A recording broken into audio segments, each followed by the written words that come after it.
Selamat malam, Anda menyaksikan Forum Fristian bersama saya Fristian Grace tentunya. Tadi sudah kami sampaikan di awal bahwa tema malam ini adalah mengenai TNI. Panglima bakal berganti, reformasi TNI masih dinanti, itu menjadi pertanyaan kami karena kita tahu dalam salah satu konsideran Undang-Undang Nomor 34 Tahun 2004 tentang TNI menyebut bahwa TNI itu harus dibangun dan dikembangkan secara profesional sesuai dengan politik negara, berdasar atas nilai dan prinsip demokrasi, supremasi sipil, HAM, dan juga aturan atau ketentuan hukum nasional dan internasional yang telah diratifikasi dengan dukungan anggaran negara yang dikelola secara transparan dan akuntabel. Tentu kita juga tadi sudah memberikan pertanyaan, bagaimana reformasi TNI di usianya ke-76. Kita tahu 5 Oktober lalu TNI merayakan atau memperingati hari ulang tahunnya yang ke-76. Saya akan berbincang dengan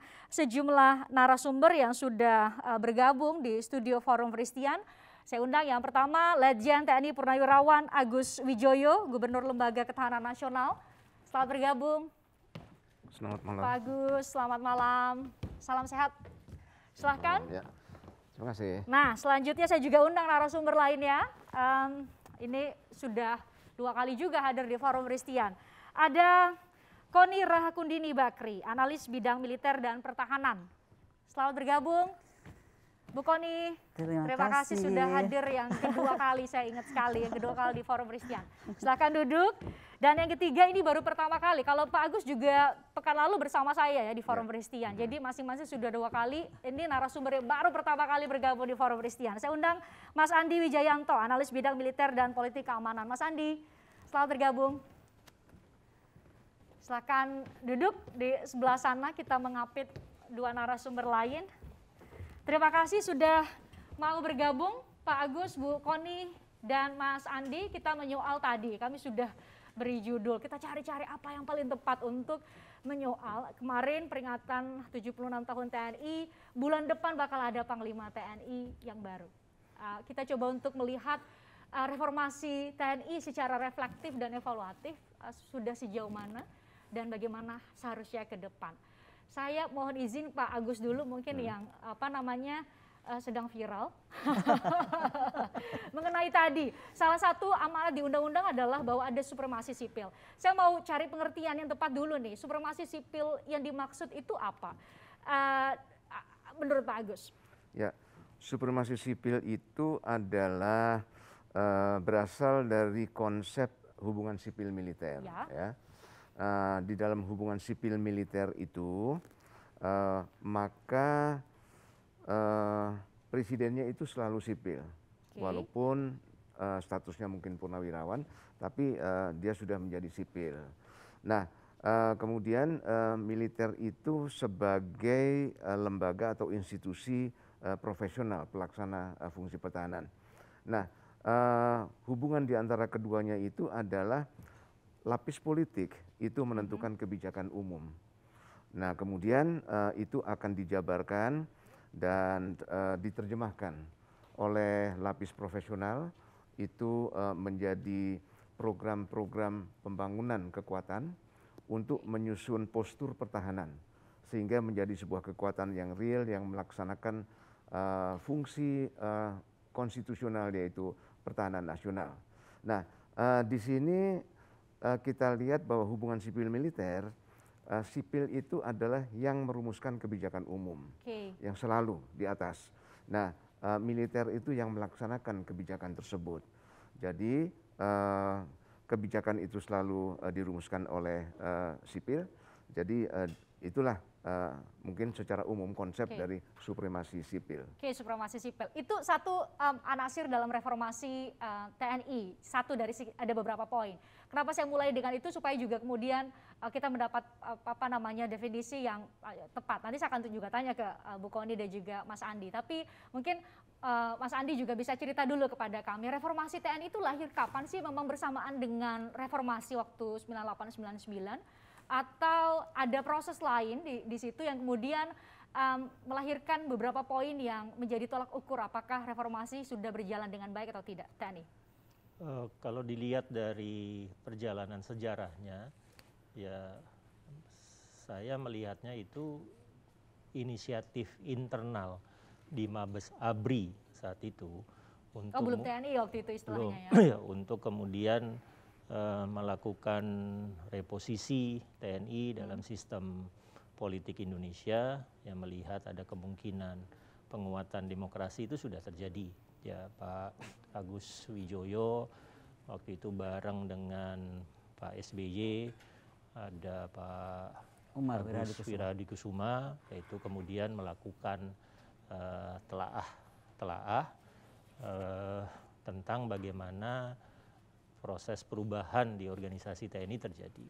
Lalu hasil telaah itu berbarengan dengan perubahan politik reformasi di 97-98. Jadi ya kita bisa berdebat apakah reformasi TNI itu hasil desakan dari eksternal karena politik demokratisasi, tapi tidak boleh juga melupakan kenyataan sejarah bahwa jauh sebelum proses demokratisasi itu berlangsung, ada inisiatif dari para perwira tinggi di Mabes ABRI termasuk Pak Agus Wijoyo untuk memulai kajian-kajian dan kemudian menawarkan bagaimana reposisi ABRI saat itu terkait dengan terutama politik Indonesia.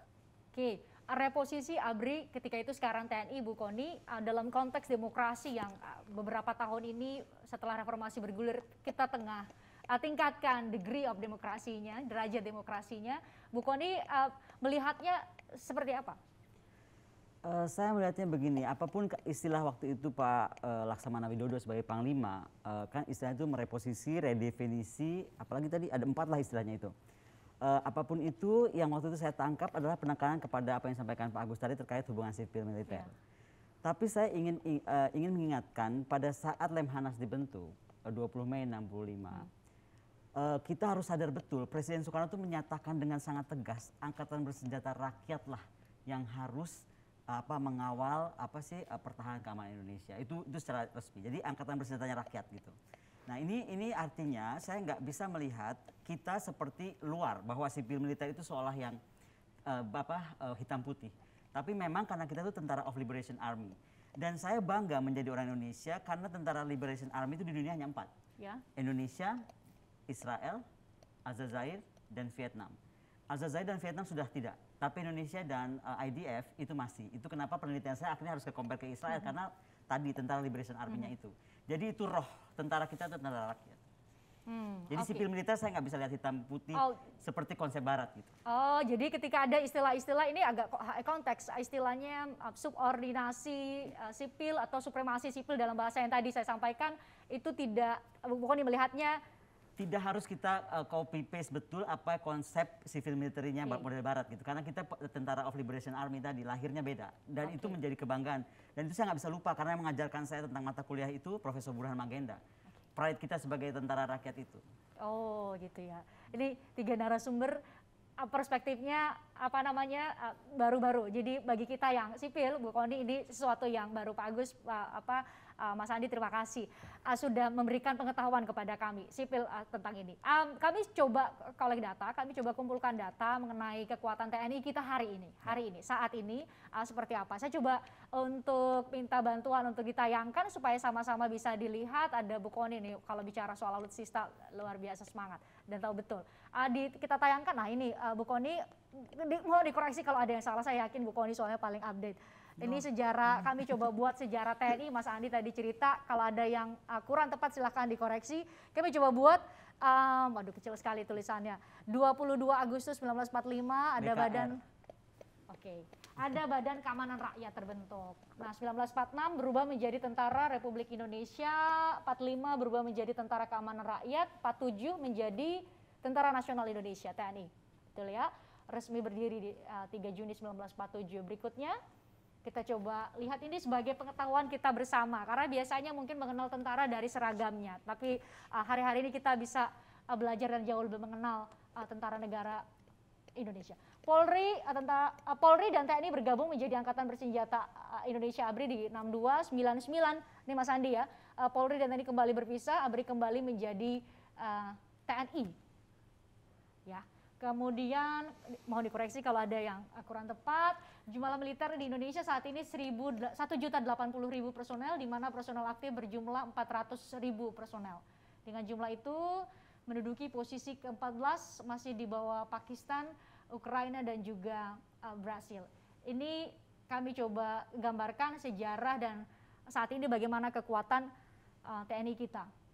Oke, tugas pokok TNI ini diatur dalam pasal 7 ya, Undang-Undang Nomor 34. Anda bisa lihat ini di berbagai sumber sebenarnya. Fungsinya adalah penangkal setiap ancaman militer dan bersenjata dari luar dan dalam negeri terhadap kedaulatan NKRI. Kemudian penindak setiap ancaman militer dan bersenjata dari luar dan dalam negeri terhadap kedaulatan NKRI. Selanjutnya, pemulih terhadap kondisi keamanan negara yang terganggu. Wah, oke, ini jadi pengetahuan untuk kita semua. Ini fungsi dari TNI.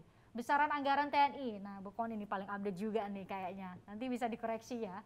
Pengadaan alutsista 9,3 triliun, perawatan 20,11 triliun, anggaran untuk matra AD itu 3,88 triliun, anggaran untuk matra AL 8,03 triliun, anggaran untuk matra AU 8,2 triliun. Nah, besaran anggaran TNI secara umum, oke, total anggaran 2020 119,909 triliun, realisasi 2020 136,87 triliun.